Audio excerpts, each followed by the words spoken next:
مودی سرکار باز نہ آئی، دریائے ستلج میں پھر پانی چھوڑ دیا، بڑے سیلابی ریلے کا خطرہ، بھارت کی سنتاس معاہدے کی پھر خلاف ورزی، بھارت کا انڈس واٹر کمیشن کی بجائے سفارتی ذرائع سے رابطہ، بھارت نے دریائے ستلج میں 2 مقامات پر سیلاب سے پاکستان کو آگاہ کیا، دریائے ستلج میں ہریکے اور فیروز پور کے مقام پر اونچے درجے کا سیلاب۔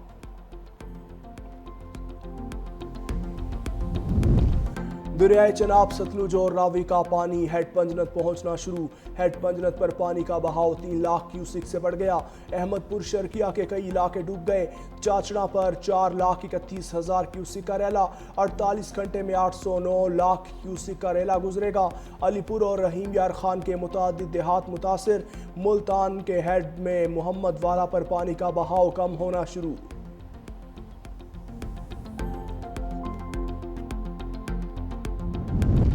پنجاب میں سیلاب سے اموات 49 ہو گئیں، دریائے راوی، ستلج اور چناب میں شدید سیلابی صورتحال کے باعث 3900 سے زائد دیہات متاثر ہوئے، ریلیف کمشنر نبیل جاوید نے کہا، دریاؤں میں سیلابی صورتحال کے باعث مجموعی طور پر 38,92,000 لوگ متاثر ہوئے، شہریوں کے نقصانات کا ازالہ کیا جائے گا۔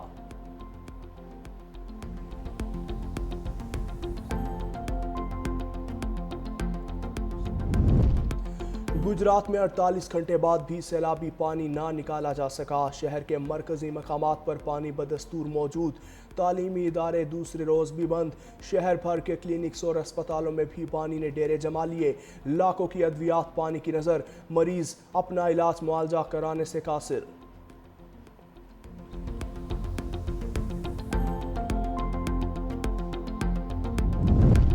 وزیر اعلیٰ پنجاب مریم نواز شریف گجرات پہنچ گئیں، شہر کا فضائی جائزہ لیا، وزیر اعلیٰ مریم نواز انتظامات کا جائزہ لینے کے لیے فلڈ ریلیف کیمپ بھی جائیں گی، وزیر اعلیٰ شہباز پور ریلیف ٹینٹ سٹی کیمپ کا بھی دورہ کریں گی۔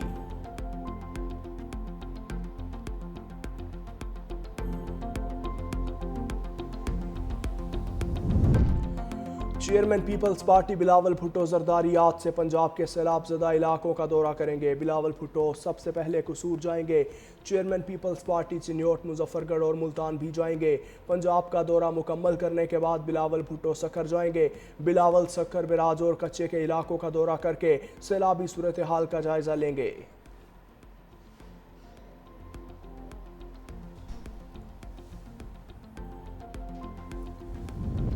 بلوچستان کا امن اور ترقی ہماری اولین ترجیح ہے، خواتین اور بچے دہشت گردوں کا سافٹ ٹارگٹ ہیں، وزیر مملکت برائے داخلہ طلال چودھری نے قومی اسمبلی میں اظہار خیال کرتے ہوئے کہا، دہشت گرد آسان اہداف کو نشانہ بناتے ہیں، دہشت گردی کے خلاف سیاسی طور پر متحد ہونا ہوگا، سیاسی جماعتوں کو سیکیورٹی فورسز کے پیچھے کھڑا ہونا ہوگا۔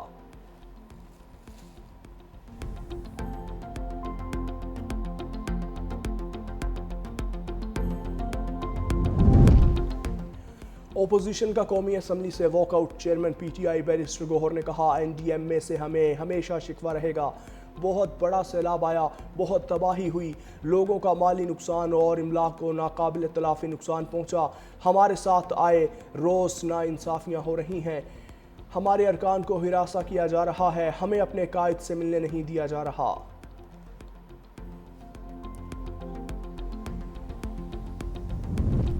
اور کاش آپ این ڈی ایم میں جا کر بریفنگ لیتے، این ڈی ایم اے نے بہترین کام کیا، ملک میں سیلاب آیا ہے اور اپوزیشن کو قومی مسائل ہیں اور ایشوز سے کوئی سروکار نہیں، اسپیکر ایاز صادق نے کہا، اگر آپ کہیں گے تو آپ کے لیے الگ میٹنگ اور ارینج کر دیں گے، اپوزیشن ایسے میں کورم کی نشاندہی کر کے زیادتی کر رہی ہے۔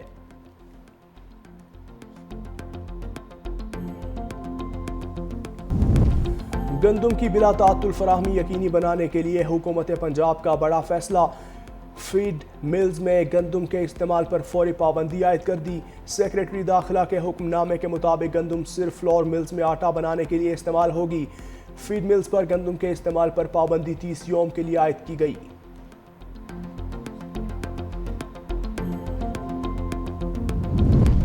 اسلام آباد کی ڈسٹرکٹ اینڈ سیشن کورٹ میں انوکھا واقعہ، ملزم کی جگہ دوست پیش، عدالت نے گرفتاری کا حکم دیا تو ڈر سے سچ بول دیا، شاہد کریم نامی شخص نے کہا، مجھے دوست بلال خان نے کہا تھا پیش ہو جانا کچھ نہیں ہوگا، عدالت نے ملزم کے دوست شاہد کریم کی گرفتاری کا حکم دے دیا۔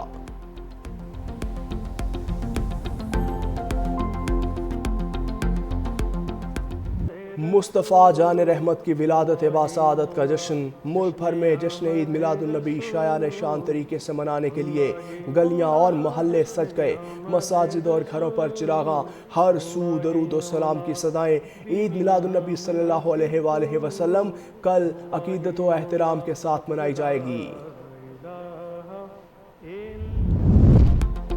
امریکہ مسئلہ فلسطین کے دو ریاستی حل میں رکاوٹ بن گیا۔ وزیر خارجہ مارکو روبیو کا فلسطین کو ریاست تسلیم کرنے والے ممالک کو انتباہ، کہا فلسطین کو ریاست تسلیم کیا تو مسائل بڑھ جائیں گے اور رد عمل بھی آئے گا۔ اسرائیل اس کے جواب میں مغربی کنارے کو ضم کر سکتا ہے۔ تمام ممالک کو بتا دیا ہے کہ فلسطین کو بطور ریاست تسلیم کرنے کی باتیں غلط اور غیر یقینی ہیں۔ ایسا کرنے سے غزہ میں جنگ بندی حاصل کرنا مزید مشکل ہو جائے گا اور غزہ میں جاری کارروائیوں میں بھی اضافہ ہو سکتا ہے۔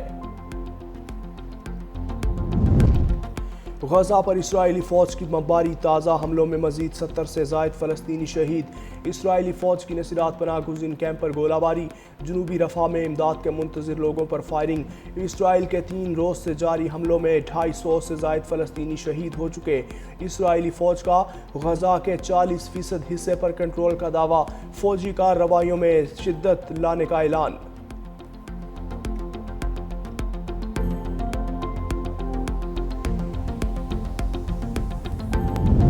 امریکہ اور جاپان کے درمیان تجارتی معاہدہ طے پا گیا۔ امریکی صدر ڈونلڈ ٹرمپ نے ایگزیکٹو آرڈر پر دستخط کر دیے۔ معاہدے کے تحت جاپانی مصنوعات پر 15% بنیادی ٹیکس نافذ کیا جائے گا۔ مخصوص شعبوں کے الگ ضوابط ہوں گے۔ وائٹ ہاؤس کے مطابق گاڑیوں پر زاجات، ایروسپیس، دوا سازی پر خصوصی قواعد لاگو ہوں گے۔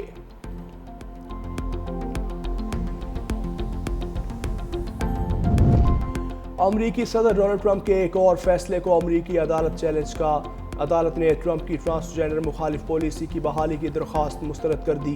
محکمہ خارجہ کو خواجہ سراؤں کو شناخت کے مطابق پاسپورٹ دینے کا حکم، کہا حکومت صنفی شناخت کی بنیاد پر پاسپورٹ جاری کرنے سے انکار نہیں کر سکتی۔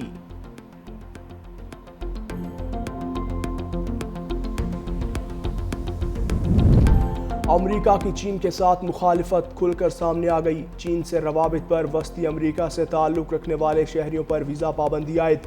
پابندیوں کے مطابق چینی کمیونسٹ پارٹی کی نمائندگی کرنے والے افراد امریکی ویزے کے اہل نہیں ہوں گے۔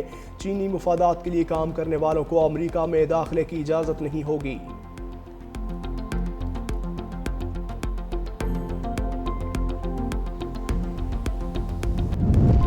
کینسر میں مبتلا سابق امریکی صدر جو بائیڈن کی کامیاب سرجری، جو بائیڈن کی جلد سے کینسر زدہ خلیے نکال دیے گئے۔ سابق امریکی صدر کے ترجمان کے مطابق جو بائیڈن کی صحت بہتر ہو رہی ہے اور وہ مکمل آرام کر رہے ہیں۔ طبی ماہرین کے مطابق سابق امریکی صدر کو اب مزید علاج کی ضرورت نہیں۔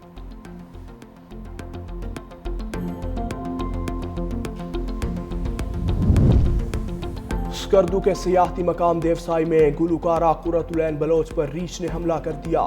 ریچھ کے ناخن بازوؤں پر لگنے سے گلوکارہ زخمی، مقامی افراد نے اسکردو اسپتال منتقل کیا۔ طبی امداد کے بعد قرۃ العین بلوچ کو ڈسچارج کر دیا۔ قرۃ العین بلوچ حالیہ بارشوں اور سیلاب سے متاثرہ افراد کے لیے امدادی سامان لے کر بلتستان پہنچی تھیں۔